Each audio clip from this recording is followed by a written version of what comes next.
Welcome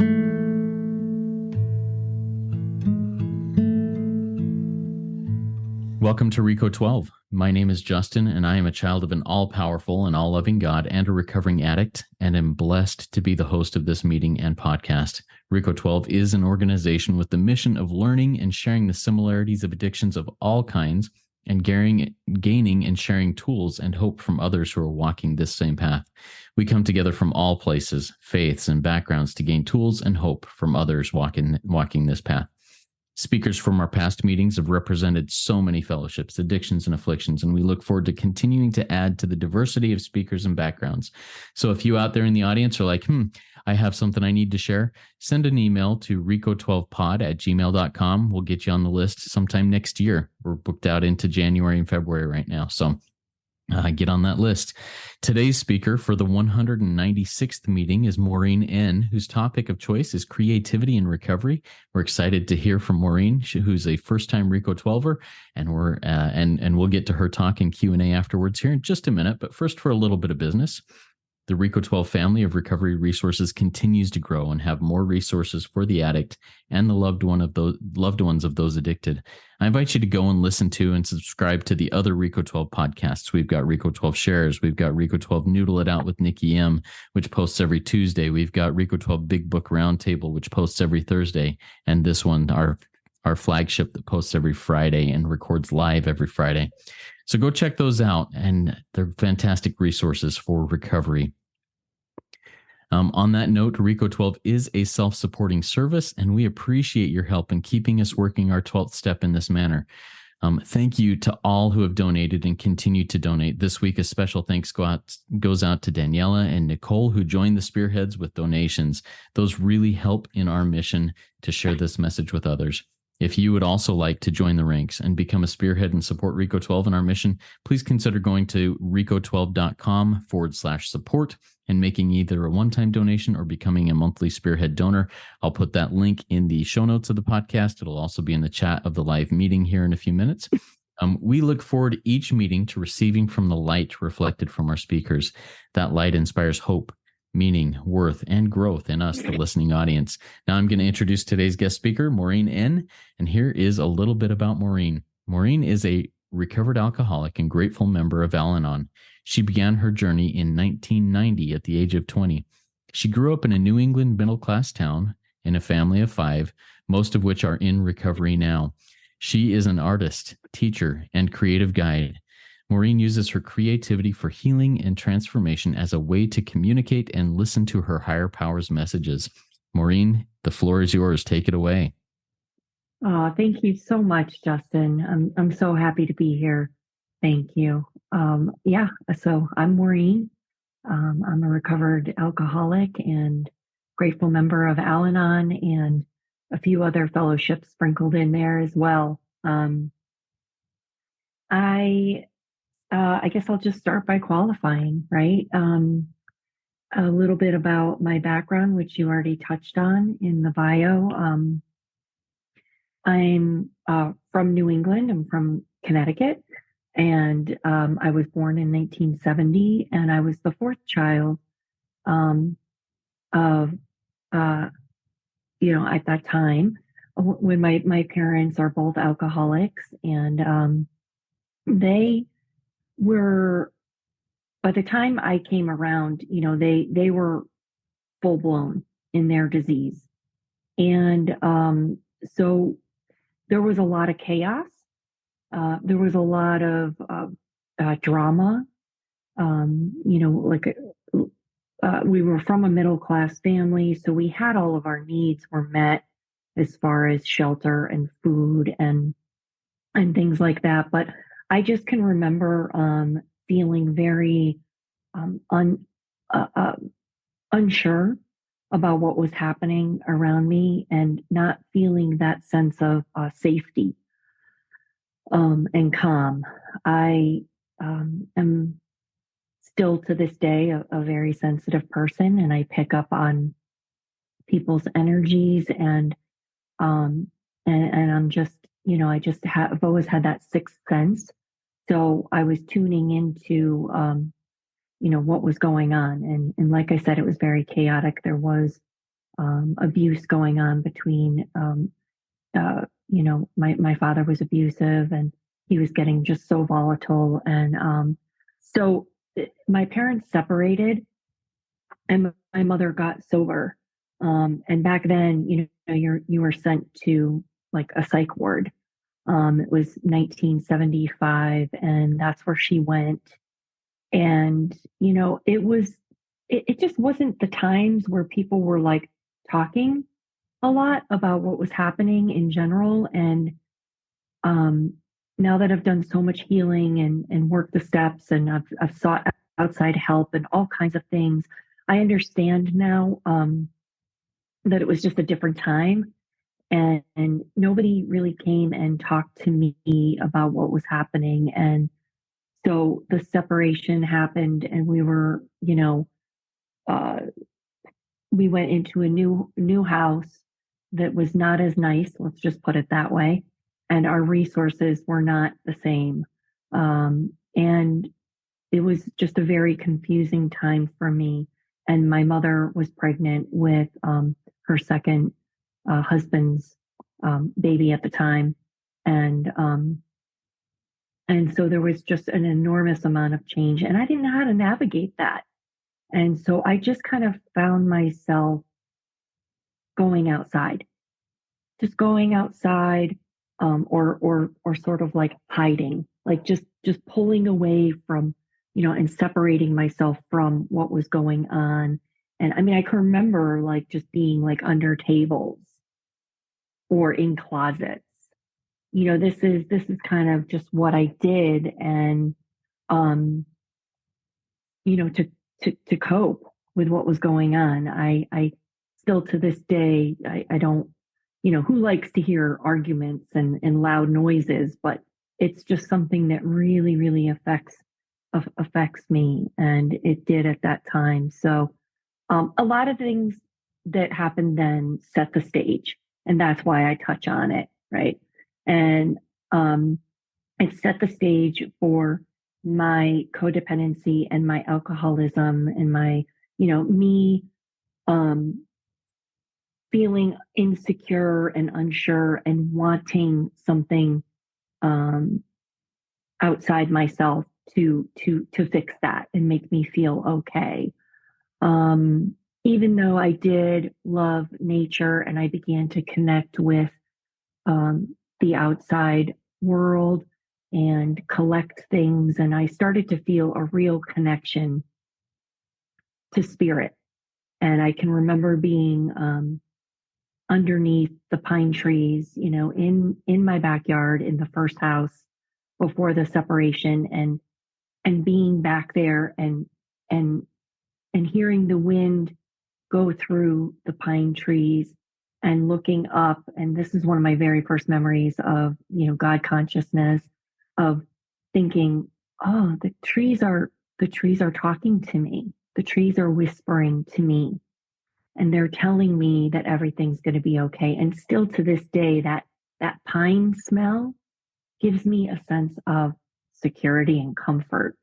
So a lot of I was being guided even back then, right? Higher power was there for me. And so I just kind of muddled along, and I became, food and sugar was a big thing for me during those, younger years. I loved sugar and anything that would help me to feel like I like outside my body. Like I didn't want to be in my body. I didn't. I just wanted escape. Um, my father was gone. There was this new man in my house who I didn't particularly feel safe around. Um, and my mother was just busy. My mother was busy with a brand new baby, and I just kind of was left to just kind of figure things out on my own. And, I think a lot of us have that as recovering addicts and alcoholics. Our MO is to go it alone and to figure it out by ourselves, and that's kind of what I did. And I had some really good friends at that time. And I just latched onto them. And I was over at their houses a lot, eating dinners with them. And their fathers were driving us places. And, so for a while, it was just kind of like, it was okay. Until I hit eighth grade and I started to, smoke pot and I started to drink more heavily. I mean, my first drink was at the age of 9. And I can remember drinking it down really fast, being told not to, and drinking it down really fast and feeling that burn of the alcohol on my throat. And it was vodka, and I liked it. Like I liked that feeling at age 9. So I was an addict right out of the gate. And I was always sort of just like I said, didn't want to be like in my body. I could disassociate really easily, and that's what I'm going to get back into, because that's the active imagination that I was connecting with actually like was a survival mechanism at first, but now, as more was revealed and I went through the recovery process and did the work, um, I creativity is now a sustaining force. But it was always there. And so I love this opportunity, Justin, to be able to talk about my creativity in this way, because my recovery and creativity is so woven together for me. It's like, and usually I have to kind of separate it because people would be like, what are you talking about? But really, some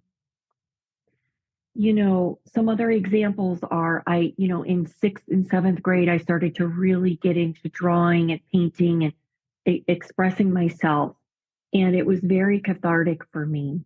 But what happened when I started to smoke and drink, like a lot of us, I started to just abandon myself and, and, and forego those tools, right? Those things that brought me joy and connection. I just, they weren't important anymore. Nothing was important but getting high. That was what and my friends, seeing my friends, always having that one friend in my life, usually another, a girlfriend, a woman who was basically, and now I can see that because I've gone through, and really looked at my codependency. I can see that I would have that one person in my life that was basically my higher power. I would make that person my higher power. And she was always with me and we were always together. And she was, we were sidekicks and always had that person. And so, anyway, my disease progressed like it does. Our disease is progressive. And I kept on using, and I sort of just, I got through high school. I got through it. And I wasn't doing anything with my art. And I can remember there was an art teacher at my high school who I had in middle school as well. And I remember him like freaking out on me. I think I was a junior, and he was like, "What are you doing? Like, you have talent. You're just wasting it. You're just squandering it." And I can remember just being like, whatever, he's such a buzzkill. Like, he doesn't understand my life. And, just, um, and I didn't have a lot of like support and guidance, you know, and I was just lost. I was lost in a sea of, that cycle, the cycle that we talk about in the big book. I was just in this cycle of addiction, and I couldn't see my way out, and I couldn't see the changes that were happening to me as a result of my choices, right? Like I didn't feel like I could even make a choice. Like the drugs and alcohol were just making all my choices, where I was going, what I was doing, what classes I was taking or not taking, if I was going to school or not. I mean, so it was messy, and I was definitely depressed. I definitely had depression.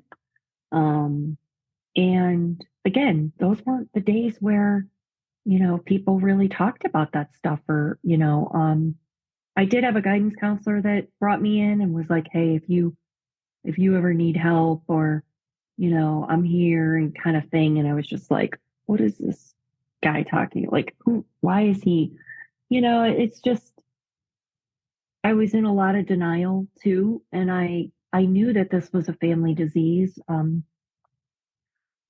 grew up with siblings that were using as well. Even though my mother was sober, you know, and she stayed sober, she didn't necessarily, you know, yeah. So it was just what I was going to do, and it's what I thought I had to do. Again, back to choices. I didn't feel like I had a choice. Like this is what I was, who I was.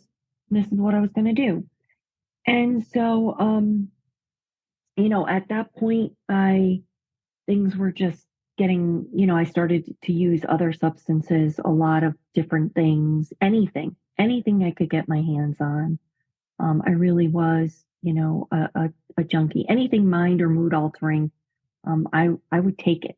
And, like I could have died so many times, like mixing, pills that I didn't even know what they were sometimes. We'd be at somebody's house, right? And it would like, we'd go through their like bathroom uh, cabinet, medicine cabinet, and I was using Coke. And then, you know, I think that that's what really brought me to my bottom.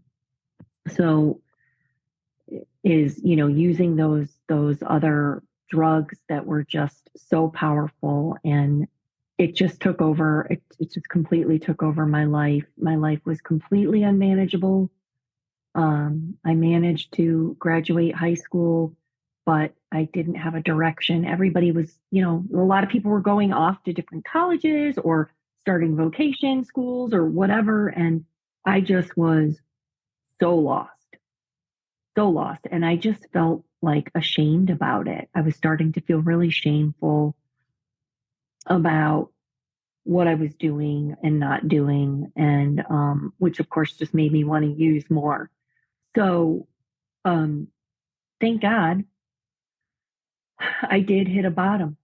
And it was about 6 weeks of just hell, basically. I remember just being in a house, wanting to just be in a dark room and using with this friend of mine. And that's all we were doing and focusing on. And I just got so tired. And I remember her, bringing me, going back to my mother's house and sort of crawling back in the door and just crashing and not knowing what the heck I was going to do. And she said, if you want to stay here, you have to go to meetings. You have to attend a 12-step fellowship. And, it was one of the spiritual awakenings I had because I knew that uh, I remember getting up and going to the bathroom.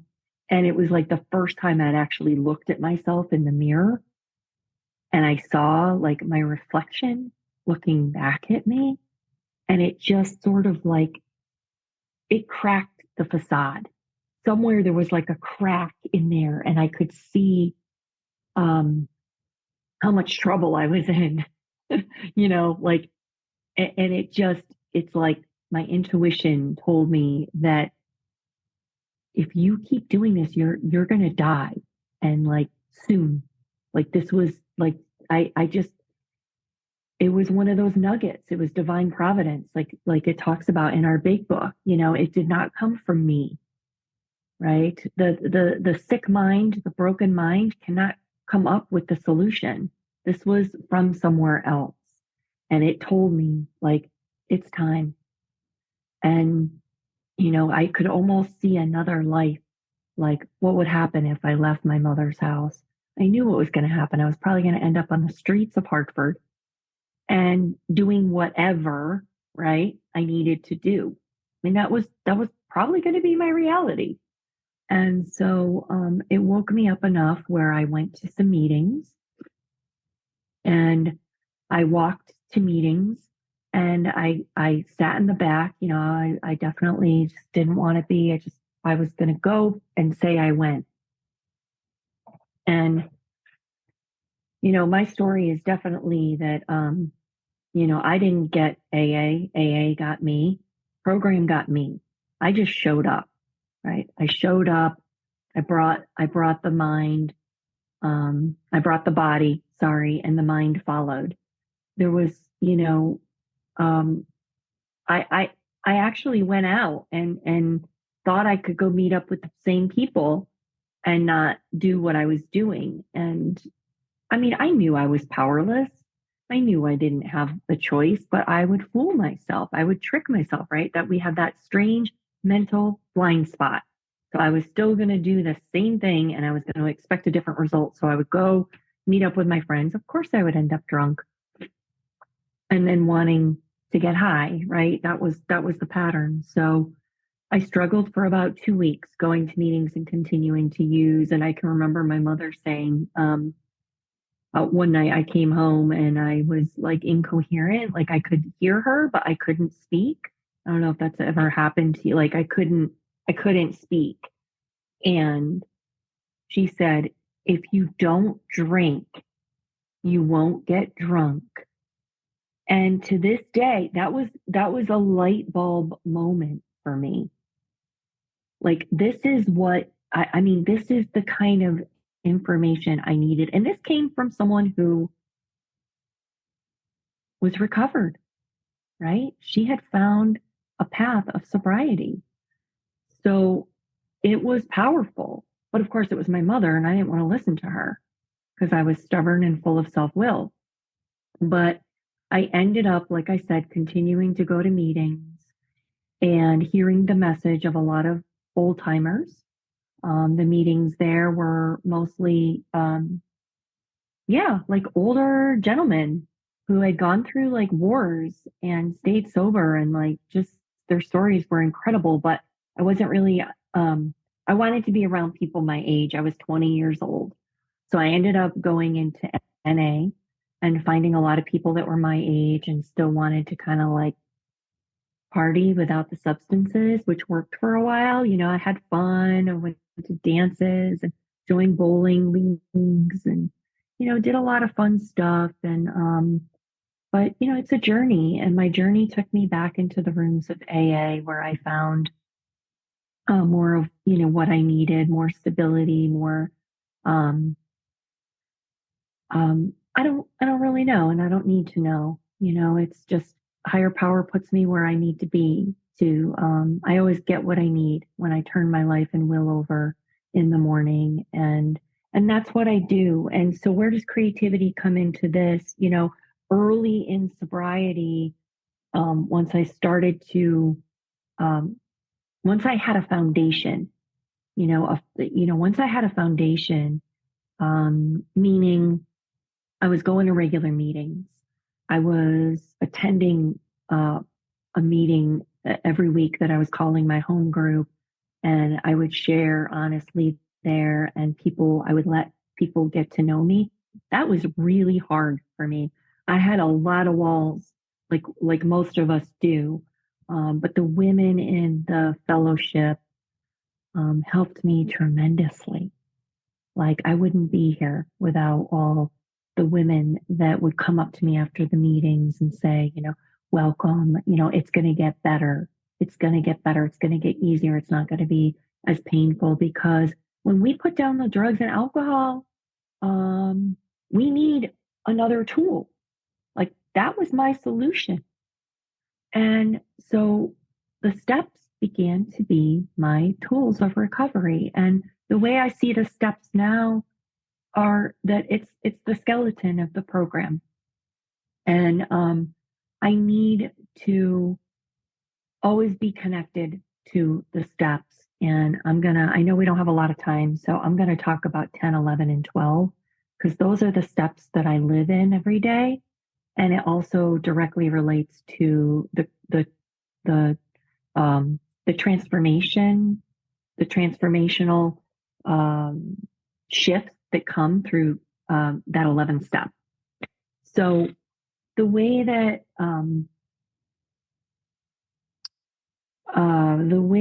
I work 10, 11, and 12 is that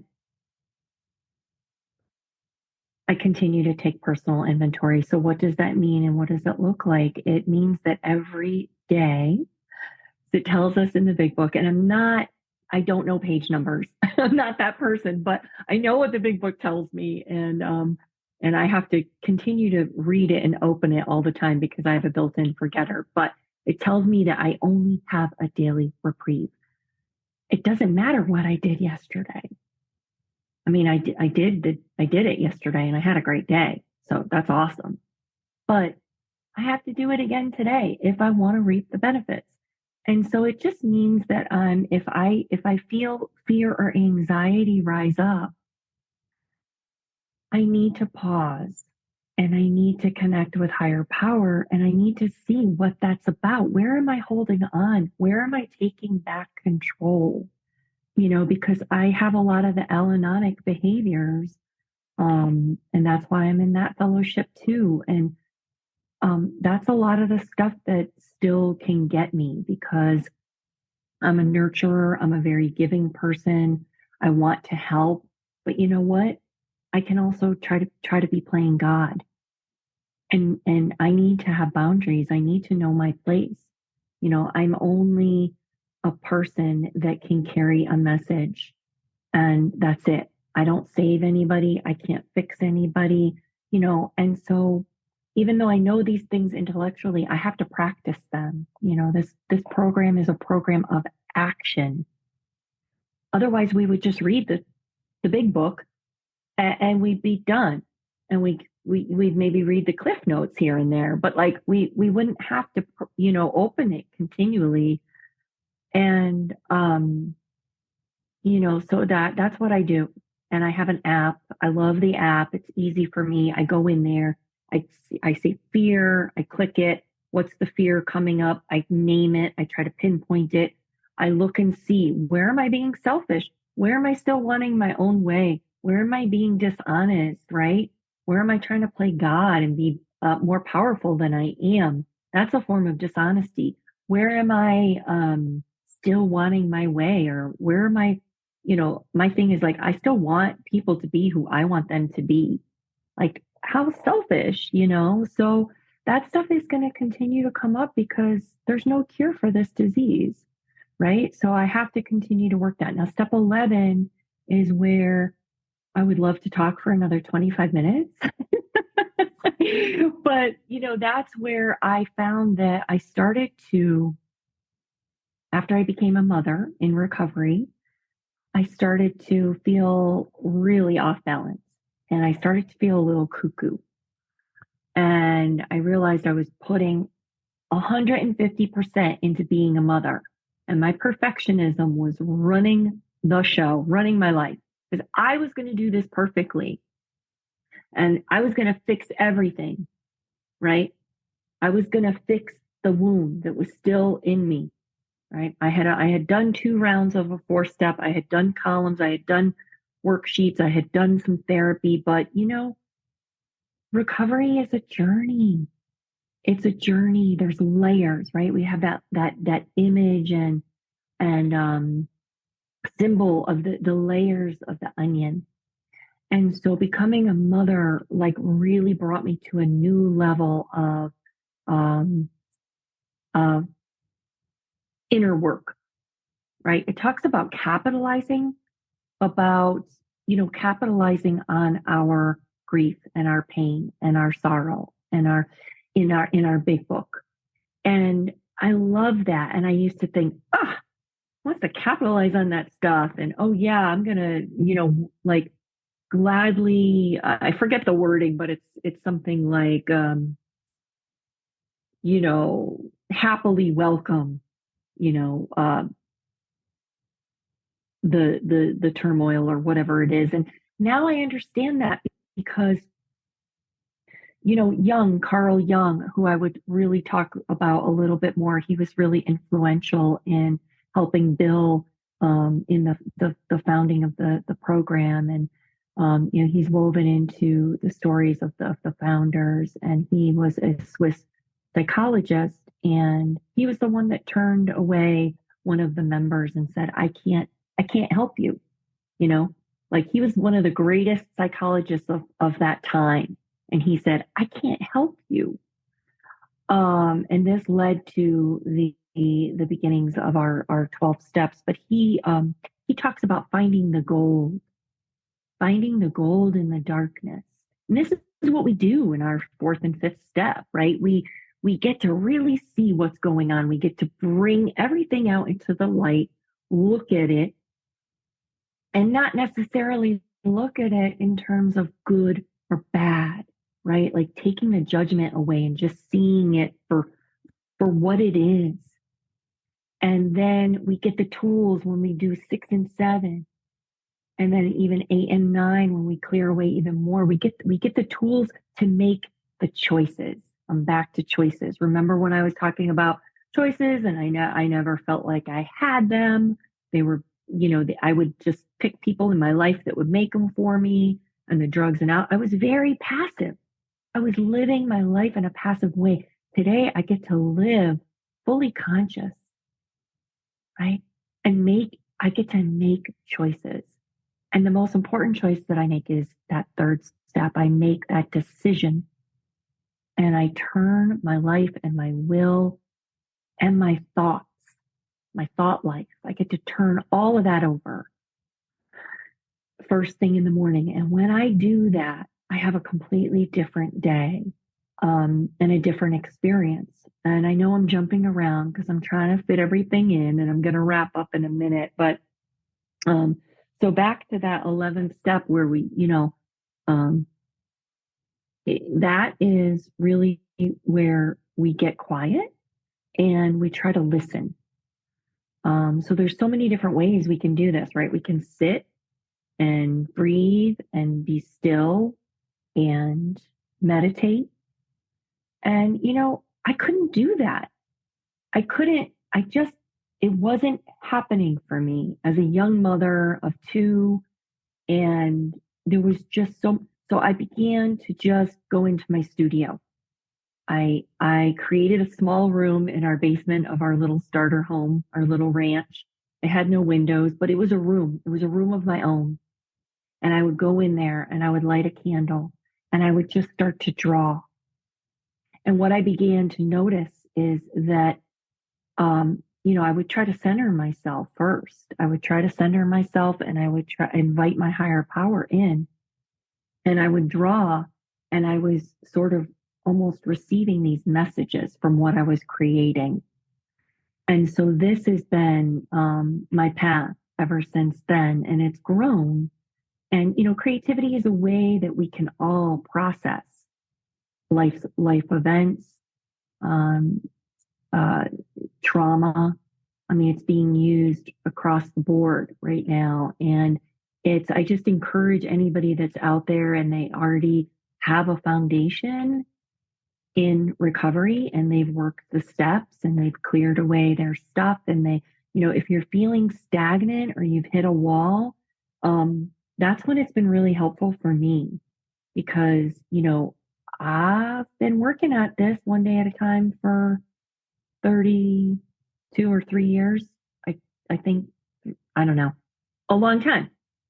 And, we do hit these plateaus and the creative piece, whether it's writing, whether it's gardening, whether it's painting, I paint, and I use mixed media and I love it. And it's just, again, like I said, I'd love to talk more about like what really happens and the different methods I use, but that doesn't really matter. My message is just that anybody can tap into the creative energy. We're all creative beings. You don't have to be an artist to reap the benefits of, it's like, I think you had Father Bill W. on, and he talks about two-way prayer. So I loved that show, by the way. And this is kind of what I do with art. This is very similar process. I invite God in, I get still, I create, I stand back, and I see. I try to look at things with an open mind and see if there's a message there. And maybe there is no message. Maybe it was just to play and have fun for 20 minutes and relax, you know? So, anyway, I sponsor. I love to sponsor. I love to rework the steps. I love to see the lights come on in other women. And I just can't say enough about the 12 steps. It is and has been my way of life. And I hope it will always be my way of life. So thank you so much, Justin, for having me. This has been awesome. Thank you so much. And thank you, Maureen. That was really good. I really appreciate your share. We've got a few questions that have come in from the live audience. I've written down a few. Before we get too far into those, though, Maureen, you mentioned an app that you use to go through your 10th step. Do you know by chance the name of that app, so I can get that posted? Yeah, it's called AA Toolkit. Okay. There's also an OA one. But yeah, it's called the AA Toolkit. It is free. Okay.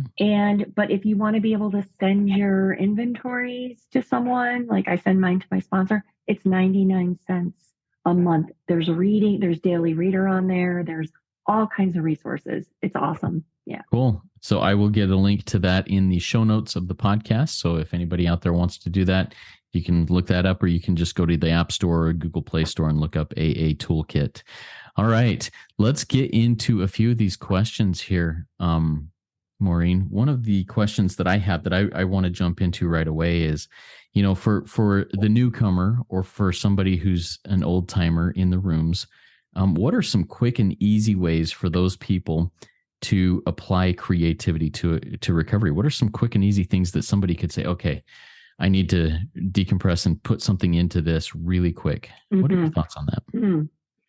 Yeah, great question. What I would suggest is you can certainly head to my website. I have free resources for people that want to start out, and lots of information as well.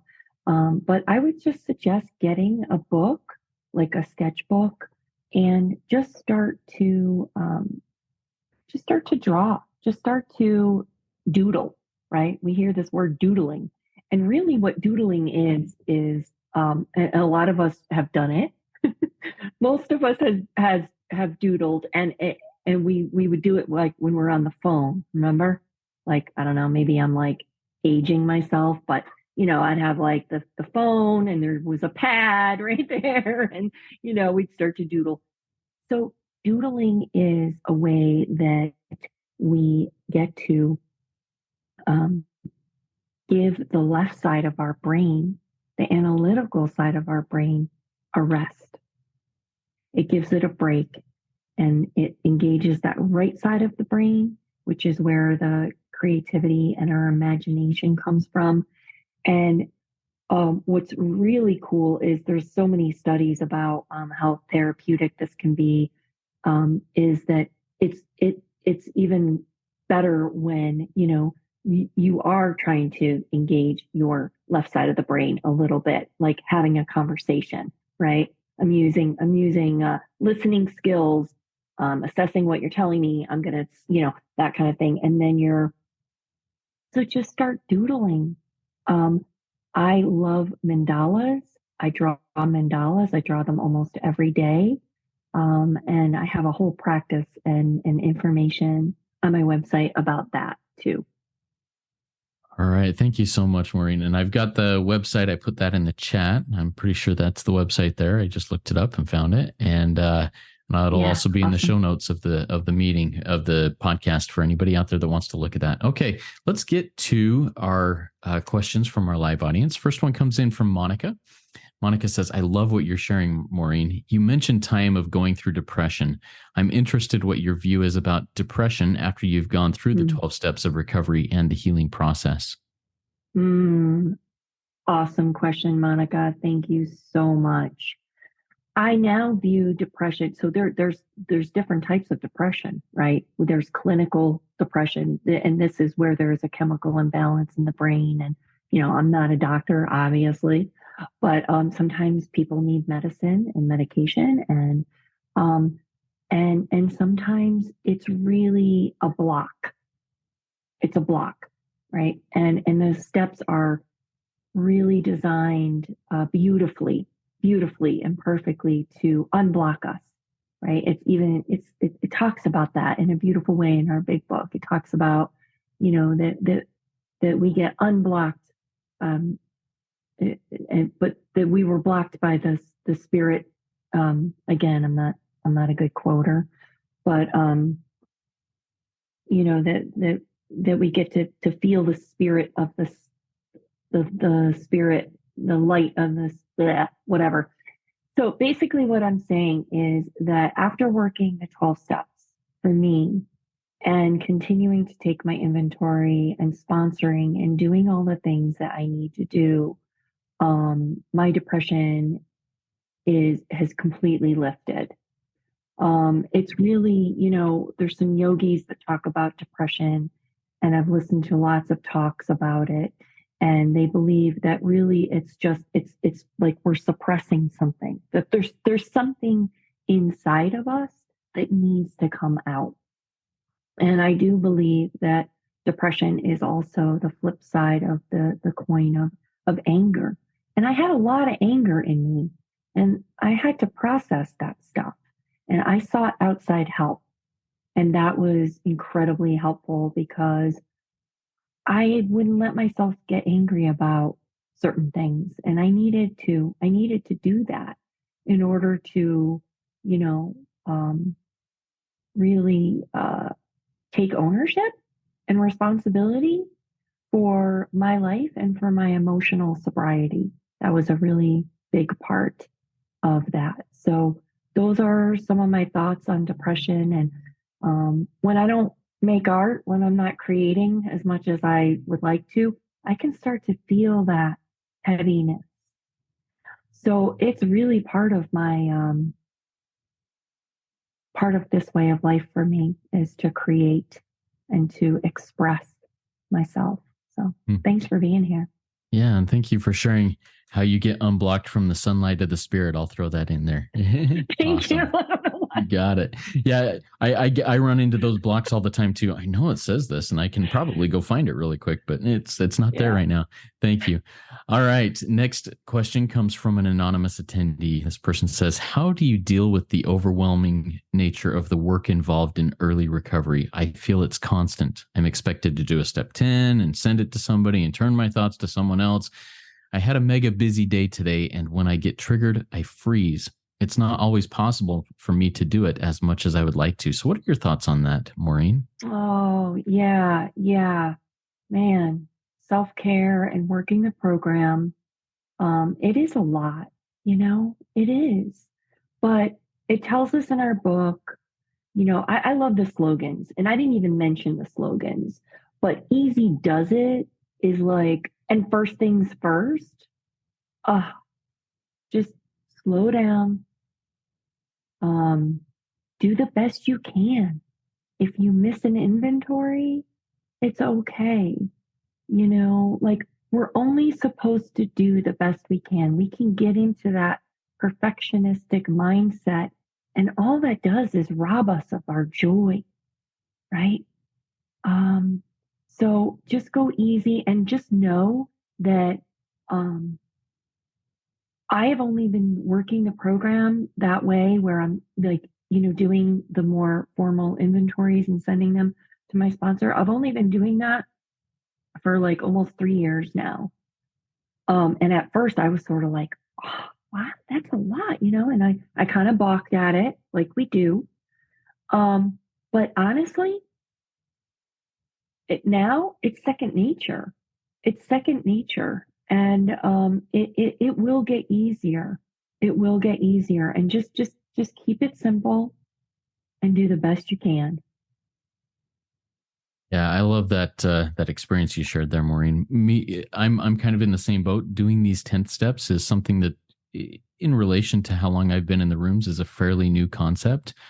But Uh-huh. each time I do it, it's easier. It's easier. It becomes more and more second nature, and it goes by quickly. And even in a busy, Yeah. well, I just have to share my experience on this, especially in a super busy day. When I take that 3 to 5 minutes to breathe and do a 10 step, I'm so much more productive during that day. So that's just my experience with that.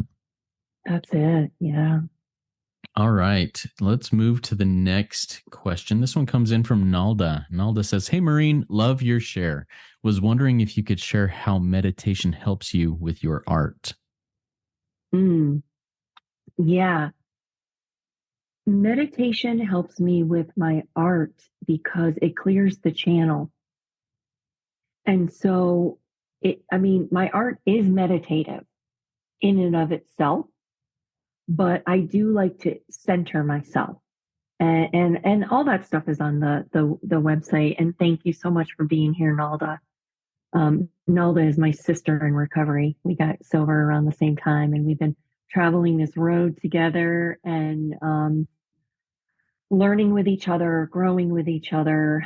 And her support has been it's immense. Her friendship and her support is just a huge part of my life and my recovery. So, but yeah, it's it's just about getting quiet, and I do that by getting still.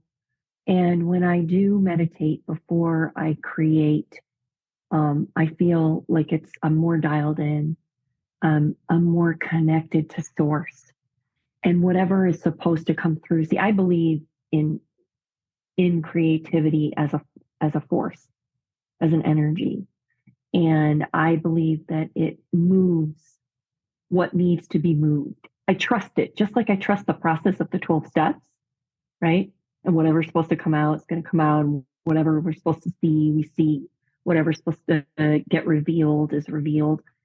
When I show up at my table, with my little candle and I show up in that space, I believe that whatever is in me that is supposed to come out comes out. It gets moved. And so that's kind of yeah, thanks for that question because that's a really important link to the two. Yeah. Yeah, thank you, Maureen. I really appreciate that. I want to go back to something you shared that really hit me in your share. You said that you uh, came home after a bender of your rock bottom, and you looked in the mirror and you saw kind of a crack in the self, and saw where things were going to go. I know for me, looking at myself in the mirror in the past was next to impossible. Today, Mm-hmm. what does that mean when you look at the mirror today and look at yourself? What do you see as opposed to what you saw back then, and what has changed in that process? Wow. What an amazing question.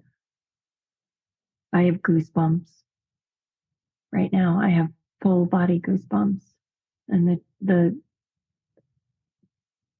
I'm welling up because it's I see God when I look in the mirror now. I see a woman who is trying to walk the path of recovery the best she can. And I see a person who is dedicated to this life of trying to be there for others while caring for herself and not really knowing the balance of that and having to surrender that to higher power. And so it's really just the life went from full of self will to um, being someone who um, knows that and trusts fully that when I turn my will over, that I'm living the life I'm supposed to be living now. If that makes sense. It's beautiful, beautiful. Thank you so much, Maureen, for sharing that. I really appreciate that. We've got a comment from our live audience. This is from Anya. Anya says, I just want to say thank you so much for your share. I'm recently sober, about 8 months, and a mother of a toddler. So I know what you mean about struggling to get to center yourself when one needs to. Mm. I write two-way prayer and connecting to God. Again, thank you. So, what other words of hope or experience do you have for maybe somebody in that same situation, a new mother trying to figure things out and just early in Mm. sobriety? Mm. Yeah, Anya. Wow. Congratulations on, your 8 months and the baby. And I'm so happy that you were here. I look back on that time and I honestly, I'm not going to tell you that I did it perfectly. You know, I stumbled and I fell. I didn't put meetings first. I started to think that this is like I had more important things to do, and I started to put my children, who were then, they were 20 months apart. So yeah, I was super busy, and a husband that had just started traveling, and you know, I what I would suggest is that you don't do it the way I did it, and make meetings a priority. um of course, and working the steps, but for me it's like I became really isolated. I was talking to people on the phone, but and we had just moved and I didn't establish myself with the meetings as soon as I could have. I'm not going to say should, but as soon as I could have. And I'm lucky I didn't drink. I'm lucky I didn't relapse, but I definitely got a little miserable. And people noticed that. And I thought, oh, I'm in trouble. And I started going back to meetings. So just, don't try to be superwoman. Take care of yourself, because the more you take care of yourself, the better mom, wife, or partner, or friend, or sponsor, or sponsee you can be. And we hear that. Like, put your mask on first, right? Like, you have to breathe the oxygen and before you help anyone. It's a practice. It's a daily practice, just like working this program, being a mom, such an immense change. And there's so many beautiful things about it, but it's hard. It's hard. So best of luck to you. Yeah.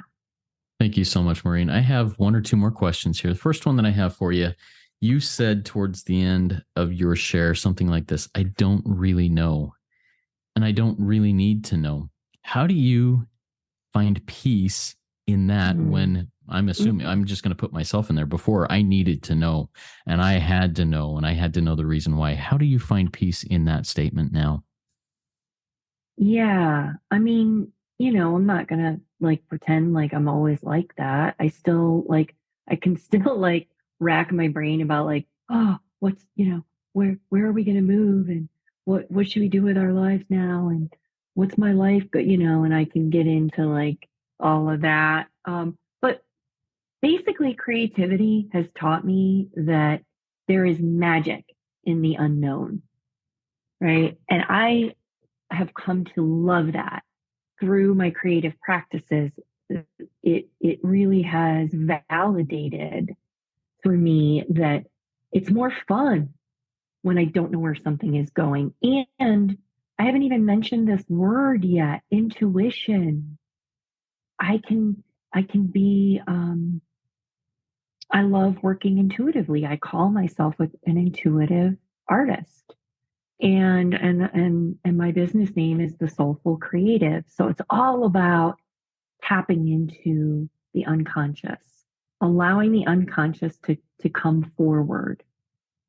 And um, why am I talking about that right now with it? Because for me, it's almost an analogy for life, like how I approach my work and my art and the process and what happens and what comes out of it.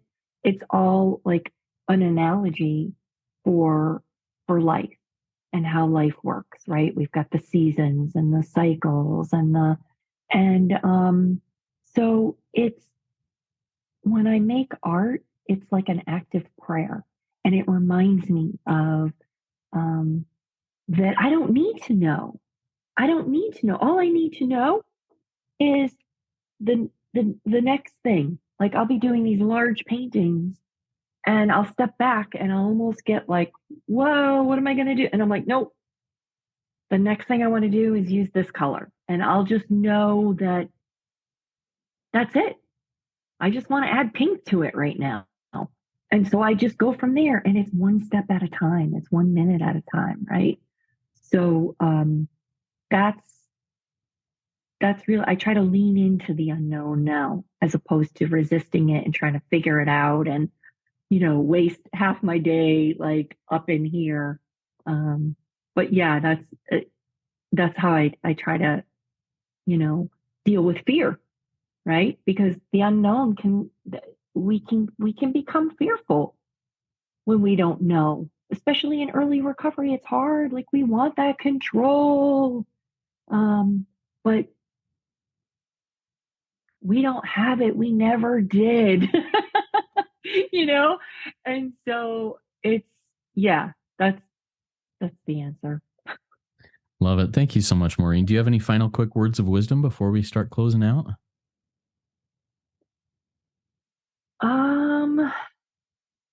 Just be who you came here to be.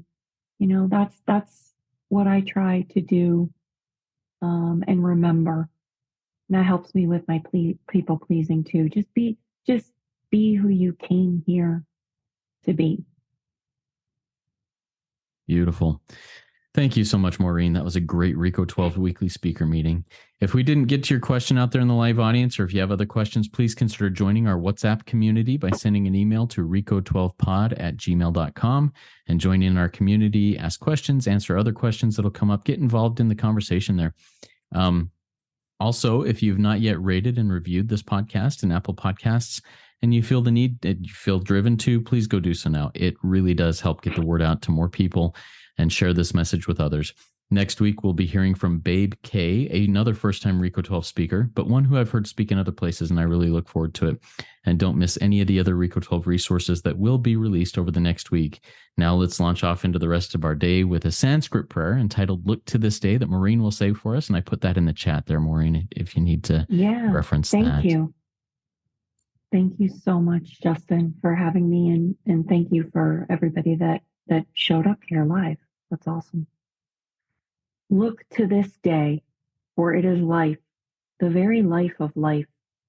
In its brief course lies all the verities and realities of your existence. The bliss of growth, the glory of action, the splendor of beauty. For yesterday is already a dream, and tomorrow is only a vision. But today, well lived, makes every yesterday a dream of happiness, and every tomorrow a vision of hope. Look well, therefore, to this day. Beautiful. Thank you so much, Maureen. Remember, everybody, there's one who has all power. May you find that power now. Keep coming back. Let's trudge this road of happy destiny together. Work it. You are worth it.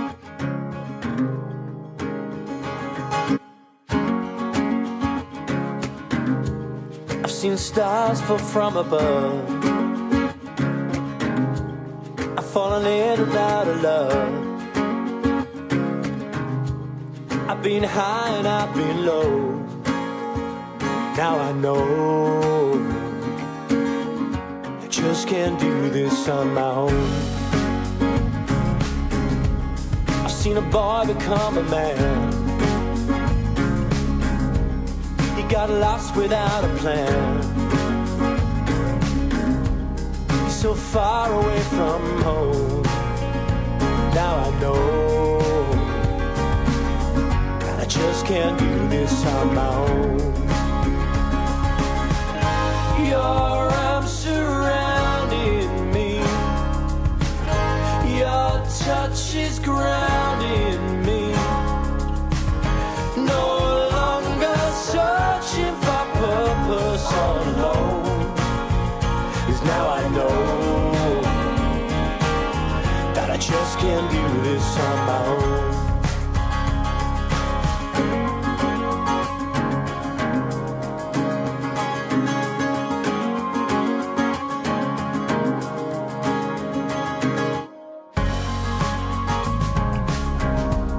I'm looking for the words to say. You make the world a better place, and I can call that place my home. 'Cause now I know that I just can't do this on my own. Your arms surrounding me, your touch is grounding me. No longer searching for purpose all alone. 'Cause now I know that I just can't do this on my own. So let me see just what you need to set you free, so we can be.